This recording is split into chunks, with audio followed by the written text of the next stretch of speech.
Gotitas de esperanza. Reflexión diaria de la palabra. Alimentar el espíritu y animar nuestra confianza en Dios. Por Monseñor Marco Antonio Merchán Ladino, obispo de la diócesis de Neiva.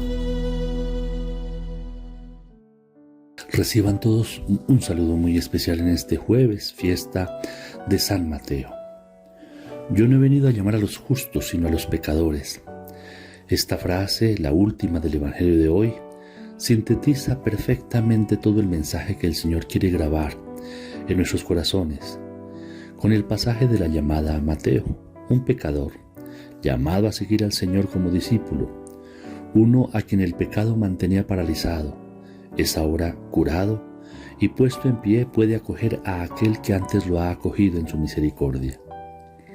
La ley denunciaba el pecado y castigaba al pecador.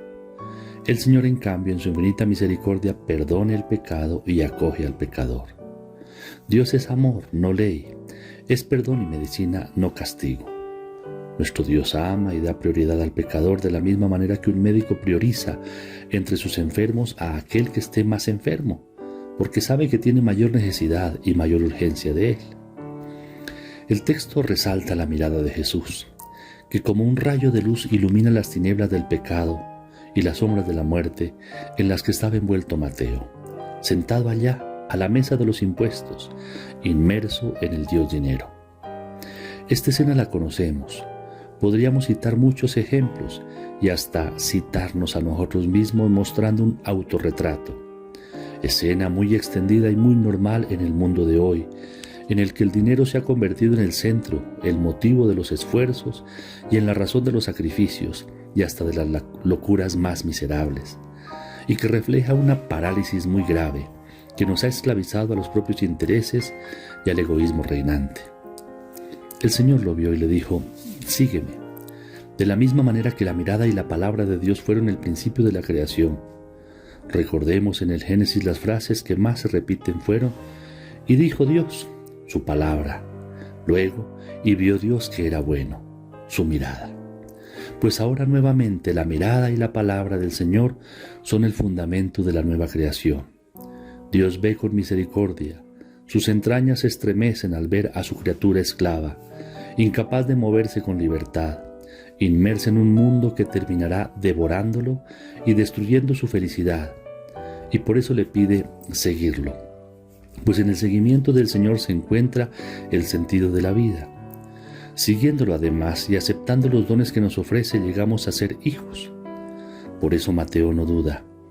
Hasta el momento había recibido solo miradas de odio y de desprecio por ser cobrador de impuestos y estar al servicio del imperio. Las palabras que le dirigían eran ofensas y maldiciones. Ahora, en cambio, hay una mirada penetrante que va hasta lo más íntimo de su ser, le desnuda su nada y su pecado, pero no lo juzga, sino que lo perdona y lo invita a seguirlo. Pensemos por un momento que si Mateo, en lugar de concentrarse en la mirada del Señor, se hubiera mirado a sí mismo, habría concluido que no era digno y entonces habría seguido allí, atado a su esclavitud. Necesitamos mirar a Jesús. Si nos miramos a sí mismos nos frustraremos, pero mirándolo a Él, encontraremos la fuerza y la motivación suficiente para abandonar la vida pasada y seguir sus pasos. Mateo se levantó, diríamos que resucitó, salió de su cárcel, despertó de su sueño y dejándolo todo lo siguió. La escena final es fiesta de misericordia, de perdón. Es la fiesta de la Iglesia que, como sabemos muy bien, no está constituida por inocentes, sino por pecadores perdonados, por pecadores acogidos y que a su vez se convierten en acogedores de otros pecadores, en perdonados que perdonan. No podemos olvidar nunca que la primera Eucaristía el Señor se la participó a Judas, que lo traicionó, a Pedro, que lo negó, y a los demás que lo abandonaron. De manera que la condición para participar en ella no es que seamos justos, santos, inocentes. Ninguno lo somos. La condición es que reconozcamos nuestros pecados y seamos perdonados. La Eucaristía es el don más grande que existe. No es jamás un pago a nuestros esfuerzos y méritos. Como era de esperarse ante esta escena, los fariseos que estaban allí inmediatamente pusieron objeciones porque Jesús se sentaba y comía con los publicanos y pecadores. Él no se avergüenza de llamarse hermano nuestro a pesar del egoísmo. Él odia el pecado, pero ama al pecador.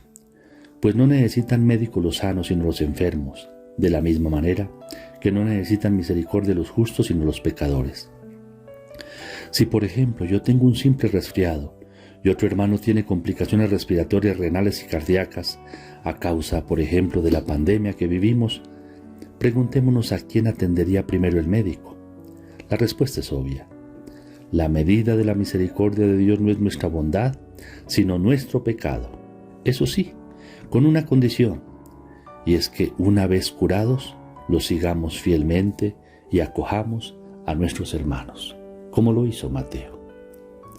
Que el Señor nos bendiga en este día. El Señor esté con ustedes.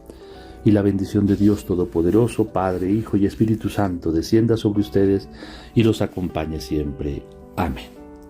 Un feliz día para todos.